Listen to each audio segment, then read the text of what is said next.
नमस्कार दोस्तों, स्वागत है आपका हिंदी नॉलेज शो में। तो दोस्तों, ये बात तो आप सभी लोग जानते हैं कि चीन जो आज एक इतनी बड़ी महाशक्ति बन चुका है, इसके बनने के पीछे सिर्फ एक ही कारण है, चीन की अर्थव्यवस्था। लेकिन आपसे अगर मैं पूछूं कि चीन की अर्थव्यवस्था इतनी ज्यादा बड़ी कैसे हो गई, तो आप में से 99% लोगों का जवाब होगा एक्सपोर्ट। क्योंकि चीन दबाकर एक्सपोर्ट करता है, दुनिया के देशों को सामान बेचता है। जहां पर दुनिया के बड़े बड़े देशों के एक्सपोर्ट बिलियंस में होते हैं, चीन के एक्सपोर्ट ट्रिलियंस में होते हैं। और इसी की वजह से चीन इतनी बड़ी आर्थिक महाशक्ति है। लेकिन फिर मैं आपसे काउंटर क्वेश्चन करूं कि चीन के ये एक्सपोर्ट इतने ज्यादा क्यों होते हैं, बाकी के देश चीन के बराबर सामान क्यों नहीं बेच पाते? तो फिर आपका जवाब यही होगा, क्योंकि चीन सस्ता सामान बनाता है दुनिया भर के दूसरे देशों से। चीन के अंदर लेबर कॉस्ट कम है। चीन बल्क में सामान बनाता है, यानी कि भारी मात्रा में बनाता है, जिस वजह से उसकी कॉस्ट कम हो जाती है। लेकिन क्या आपने कभी इस बात पर ध्यान दिया कि अगर लेबर कॉस्ट की बात आती है, फिर तो दुनिया भर की बड़ी बड़ी कंपनियों को चीन की जगह अफ्रीकी देशों में फैक्ट्री लगानी चाहिए, क्योंकि वहां लेबर कॉस्ट तो और भी ज्यादा कम है। वहीं बात करें बल्क में सामान बनाने की, तो क्या ऐसा अमेरिका, यूरोप की कंपनियां नहीं कर सकती? बिल्कुल कर सकती है, उनके हाथ में मोटा कैश है। फिर सोचने वाली बात यह है कि चीन ऐसा क्या तिलिस्म कर रहा है जो दुनिया के बाकी अमीर देश नहीं कर पा रहे हैं। तो मैं आज आपको इसका जवाब देने जा रहा हूं, लेकिन उससे पहले ही बता दूं कि चीन का ये तिलिस्म अब तोड़ दिया जा चुका है।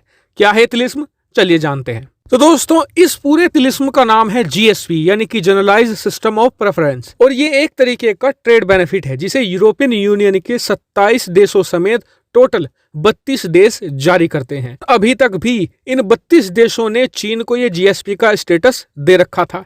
ये कैसे काम कर रहा था चीन के पक्ष में? देखिए, सबसे पहले तो चीन क्या करता है, अपने देश में किसी भी सामान को बल्क में बनाता है। ये बात बिल्कुल सही है, जिससे कि कॉस्ट थोड़ी सी कम हो जाती है, लेकिन इतनी भी कम नहीं होती कि दुनिया के बाकी जो कंपटीशन है वो उसे बीट कर सके। ऐसे में दुनिया भर की दूसरी कंपनियों को हराने में चीन की मदद करता है ये जीएसपी, क्योंकि जीएसपी के अंतर्गत चीन की कंपनियों के प्रोडक्ट पर यूरोप के अंदर बहुत ही कम टैरिफ और टैक्सेस लगते हैं। इससे क्या होगा वो समझिए। मान लीजिए कि अमेरिका से एक एप्पल का आईफोन बनकर यूरोप में भेजा जाता है। अब उस आईफोन पर मान लीजिए कि 30% टैक्स लगाया जाएगा।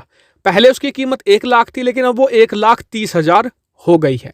लेकिन अब एक और सेम वही आईफोन चाइना से बनकर आता है यूरोप में, लेकिन चाइना को मिला हुआ है जीएसपी के अंदर बेनिफिट, तो उस पर ज्यादा टैक्स नहीं लगेंगे, उस पर लगेंगे 10% टैक्स।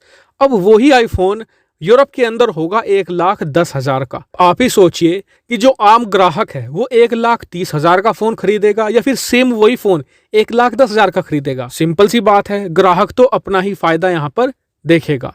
तो कुछ इस तरीके से चीन फायदा उठा रहा था इस जीएसपी का, और ये पूरा एक तिलिस्म था, यानी कि 3-4 फैक्टर मिलकर चीन के प्रोडक्ट को बहुत ज्यादा सस्ता कर देते हैं। लेकिन आप सोच रहे होंगे कि यूरोपियन देशों ने चीन को ये बेनिफिट दिया है क्यों? तो इसके पीछे कारण ये है कि यूरोपियन देशों ने एक प्रोग्राम निकाला था जीएसपी का, ये जिसमें यह कहा था कि इसके तहत हम जो डेवलपिंग नेशंस हैं, यानी कि विकासशील देश हैं, उन्हें ये टैग देंगे जीएसपी का और उन पर कम टैरिफ लगाएंगे, ताकि उनकी अर्थव्यवस्था आगे बढ़े, वो ज्यादा एक्सपोर्ट कर सकें और वो भी विकसित देश बने। इसका फायदा चीन ने खूब उठाया और अपने आप को खूब मजबूत कर लिया है। लेकिन अब चीन को इस जीएसपी से बाहर निकाल दिया गया है। आने वाली 1 दिसंबर से चीन के सामानों पर भी उतना ही टैक्स और टैरिफ लगाया जाएगा जितना कि दूसरे आम देशों पर लगाया जाता है। ऐसे में उम्मीद जताई जा रही है कि चीन के अंदर जो बड़ी लेबर इंटेंसिव इंडस्ट्री है उसका डूबना तय है। बहुत सारी विदेशी कंपनियां तो ऐसी थी जिन्होंने इस जीएसपी का फायदा उठाने के लिए ही चीन के अंदर बड़ी बड़ी फैक्ट्रियां लगाई थी। ऐसे में बताया जा रहा है कि वो भी अब चीन से बाहर निकल सकती हैं। इसके बाद खुद चीनी एक्सपर्ट भी अंदाजा लगा रहे हैं कि आने वाले कुछ महीनों में चीन के अंदर एक बड़ा बेरोजगारी संकट खड़ा हो सकता है, क्योंकि बहुत सारी फैक्ट्रियां चीन छोड़कर भागेंगी। चीन एक बहुत बड़े संकट में फंसेगा। हालांकि इस पूरे मामले पर आपका क्या व्यू पॉइंट होगा, कमेंट करके जरूर बताएगा। साथ ही वीडियो को शेयर कीजिएगा और चैनल को सब्सक्राइब करना बिल्कुल मत भूलिएगा। Thank you very much for watching video.